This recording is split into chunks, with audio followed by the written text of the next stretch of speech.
अभिशाप। फोन की घंटी बज रही थी। मोहित ने घड़ी देखी। सुबह के 7 बज रहे थे। उसने फोन उठाया। उधर से आवाज आई, मैं थाने से बोल रहा हूँ। एक स्त्री रेल से कटकर मर गई है। उसके फोन में लास्ट डायल में आपका नंबर था, इसलिए आपको फोन किया। मोहित को तो काटो खून नहीं। रात तो मौसी से बात हुई थी। बेहद उदासी भरी हताश सी बातें कर रही थीं। कल जो कुछ घर में हुआ बता रही थीं। आवाज में भी बहुत कमजोरी थी, लेकिन वो थका हुआ था। उसने कह दिया, मौसी कल शाम घर आकर विस्तार से बात करूंगा। पर अब तो जल्दी से थाने भागा। लाश मर्चरी में रखी हुई थी। उसने मौसा जी को फोन किया, जो बिजली विभाग में कार्यरत थे। 2 साल पहले ही रिटायर हुए हैं। मौसा जी को तो लगा उसकी बात सुनकर सांप ही सूंघ गया। मैं आता हूँ कहकर उन्होंने फोन काट दिया। मोहित सामने पड़ी बेंच पर बैठ गया। उसकी आंखों से आंसू बहने लगे। मौसी माँ की लाडली बहन थी, उससे 6 साल छोटी थी। मोहित भी मौसी के दिल के बहुत करीब था। सोच में डूब गया मोहित।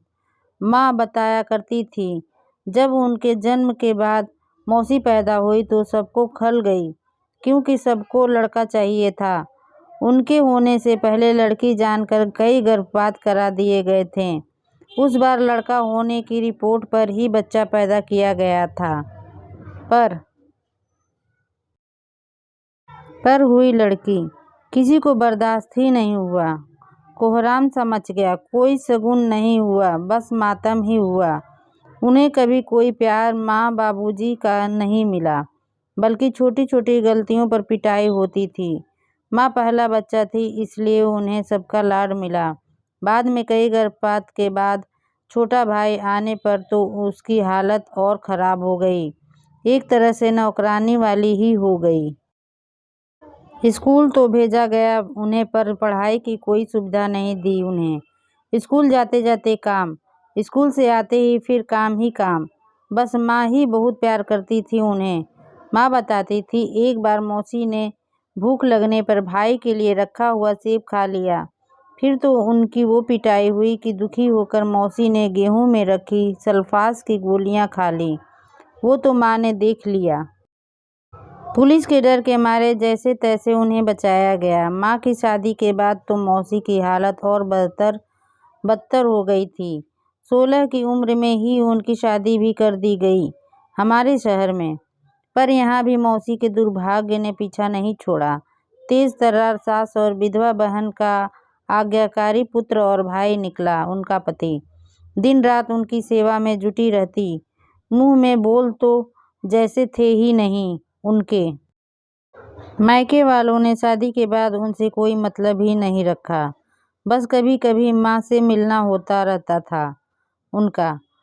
अपने दुख दर्द बांट लेती थी उनसे। वो भी बराबर में बैठे सब बातें सुनता रहता था। बात बहुत समझ तो नहीं आती थी, पर मौसी के आंसू उसे अच्छे नहीं लगते थे। अपने हाथों से उन्हें पोंछ देता था और मौसी उसे गले लगा लेती थी। उसे बहुत प्यार करती थी मौसी। माँ बताती हैं, एक बार जब फिर मौसी ने जुल्मों से तंग आकर जान देने की सोची, तभी उन्हें पता चला वो गर्भवती हैं। उस दिन से वो खुश रहने लगी थीं। उन्हें यही लगने लगा था, अब कोई उनका अपना आने वाला है, जो उनका उद्धार करेगा, उनको समझेगा। और फिर रौनक उनके घर आया। 1 साल बाद ही रोशनी से उनकी दुनिया में चहचहाहट भर गई। सास की चिल्लपों, पति का कर्कश व्यवहार, नंद की मनमानी, उन्हें कुछ भी बुरा नहीं लगता था। वो तो अपनी खुशी में मग्न अब दूसरी दुनिया में ही रहने लगी थीं। बच्चे पढ़ने में अच्छे निकले। लड़का बैंक अफसर और बेटी इंजीनियर बनी। बेटी की शादी उसके जॉब में आते ही कर दी। वो अपने घर में खुश थी, नौकरी और अपनी ससुराल में व्यस्त। मौसी भी उसे कुछ बताकर दुखी नहीं करना चाहती थीं। एक बहुत बड़ा झटका मौसी को तब लगा जब उनकी बड़ी बहन यानी उसकी माँ अचानक चल बसी। बहुत फूट फूट कर रोई थी वो। कहती थी, अब मैं अनाथ हो गई हूँ, वो तो खुद ही बिल्कुल टूट सा गया था, पर उसने मौसी को गले लगाकर कहा था, मैं हूँ ना। उसने ही अपनी शादी में उन्हें फ़ोन खरीद कर दिया था भेंट स्वरूप, ताकि जब चाहे उससे बात कर सकें। उनके बेटे ने भी प्रेम विवाह किया। पति तो बिल्कुल भी तैयार नहीं थे। हालांकि उन्हें भी लड़की और उसका परिवार ठीक नहीं लगा, फिर भी बेटे की खुशी के लिए बड़े लाड प्यार से बहू घर पर लेकर आई। पर शायद यहाँ भी उनकी किस्मत दगा दे गई। बहू के पिताजी का कोई काम नहीं था, भाई भी आवारा था। वो तो हर वक्त घर में डेरा डाले रहते और बहू को चढ़ाते रहते। बहू को हर समय ठंडा बुखार। मौसी दिन रात काम करती रहती। बेटे से बात करने की कोशिश की तो बेटे का जवाब सुनकर भौचक्की रह गई। बोला, ये क्या माँ, आपको सबसे प्रॉब्लम रही? पहले अपने माँ बाप, फिर सास, अब बहू। कभी तो एडजस्ट करना सीखो। पापा को भी आपसे इसलिए शिकायत रहती है, कुछ समझती ही नहीं हो आप। मौसी घुट कर रह गई। उन्होंने मन ही मन फैसला कर लिया था कि अब वो किसी से कुछ नहीं कहेंगी। जब बहू के पैर भारी हुए, वो सबसे भारी वक्त था उनका। काम भी सारा करती, ऊपर से बहू के इल्ज़ाम।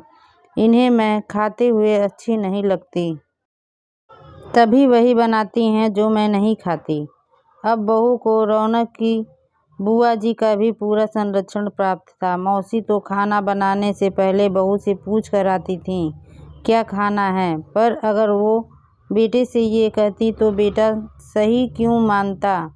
उसे भी अब यही लगने लगा था, माँ में ही प्रॉब्लम है, तभी कोई पसंद नहीं करता इन्हें। बहू की माँ लोकल होने की वजह से रोज़ ही बेटी से मिलने आती और ज्ञान बघार जाती, क्या क्या खाना है।